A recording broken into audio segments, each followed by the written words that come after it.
Hey everybody, my name is Marcus Stone, and in this video I will show you how you can easily set a home page on your WordPress website. So let's start. The first thing you want to go is to Appearance and Customize. So right now, when I would go to marcusstone.net, like I got this home page here, right? And let's say that I want to have it something different. I want to have it like the block here.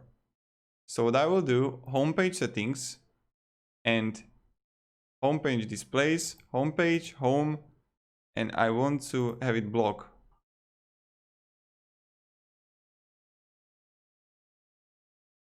Or about.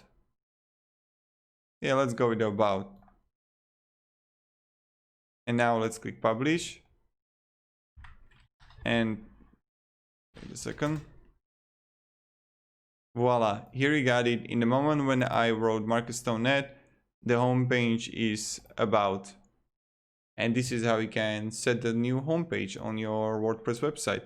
If you have any questions, guys, ask me down below in the comments. I'll be really happy to help you and provide you some feedback, guidance, and stuff like that. You know how it works. So thank you, everybody. Have a great day and see ya. Goodbye.